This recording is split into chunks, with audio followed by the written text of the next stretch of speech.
అందరికీ నమస్కారం. నేను మీ రాజా. ఈరోజు మన రెసిపీ వచ్చేసి పచ్చిమిర్చి తొక్కు పచ్చడి చూపిస్తున్నానండి. సింపుల్గా చేసుకోవచ్చు. నోటికి ఏం తినబుద్ధి కానప్పుడు ఇలా పచ్చిమిర్చి పచ్చడి చేసుకొని తినండి. కమ్మగా ఉంటుంది. ఒక 4 ముద్దలు ఎక్స్ట్రా తింటారు. ఈ పచ్చడి కోసం మీ దగ్గర ఒక రోల్ ఉంటే సరిపోతుంది. విలేజ్ స్టైల్లో చేసుకొని తినొచ్చు. అచ్చం పల్లెటూరులో తిన్నట్టే ఉంటుంది. ఎలా చేయాలో పూర్తి వీడియో చూడండి. రండి వీడియోలోకి వెళ్దాం. ముందుగా ఒక స్టవ్ మీద ఒక కడాయి పెట్టుకొని 1 టీ స్పూన్ ఆయిల్ వేసుకొని ఇక్కడ పచ్చిమిర్చి వచ్చేసి 20 పచ్చిమిర్చి దాకా తీసుకుంటున్నాను. ఇవి కొంచెం నూనెలో ద్వారగా వేయించుకోవాలి. ఒక 10 సెకండ్ల వరకు వేయించుకుంటే సరిపోతుంది. అందరూ నీళ్ళు వేసి చేస్తారు. మనం నీళ్ళు వేయకుండా నూనెలోనే వేయించుకొని చేసుకుంటున్నాం. ఇలా వేయించుకున్న తర్వాత ఒక 10 వెల్లుల్లిపాయలు వేసుకొని ఒక మీడియం సైజ్ ఆనియన్స్ని ఇలాగా సన్నగా తరుక్కొని వేసుకోవాలి. ఇప్పుడు ఇదంతా ద్వారగా వేయించుకోవాలండి. 1 నిమిషం పాటు జస్ట్ అలా వేయించుకుంటే సరిపోతుంది.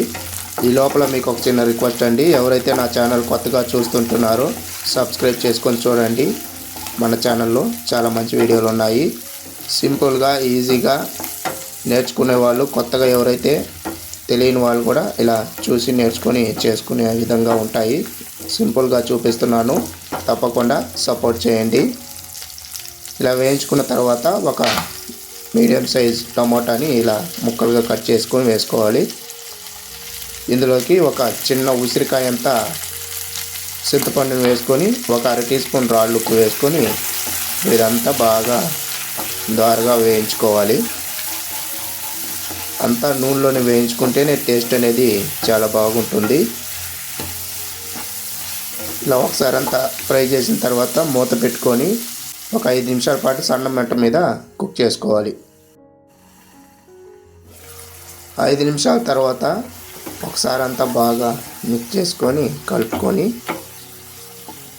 స్టవ్ ఆఫ్ చేసుకొని ఇప్పుడు వీటన్నిటిని ఒక ప్లేట్లోకి షిఫ్ట్ చేసుకొని చల్లార్చిన తర్వాత మనము రోట్లో వేసుకొని దంచుకుందాం. నోరు సప్పుగా ఉన్నప్పుడు ఇలా చేసుకొని కొంచెం స్పైసీగా తింటే బాగా తినొచ్చు. ఇప్పుడు చల్లార్చుకున్న వాటన్నిటిని ఒక చిన్న రోల్ తీసుకొని అందులో కొంచెం కొంచెం వేసుకుంటూ మెత్తగా దంచుకోవాలండి. వీలైనంత వరకు మెత్తగా దంచుకోవాలి.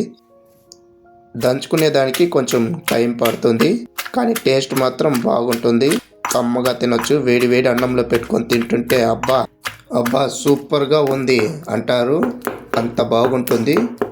ఇలా చేసుకొని తింటే ఒక 4 ముద్దలు ఎక్కువగా తినొచ్చు స్పైసీగా. అంతేనండి, రెడీ అయిపోయింది.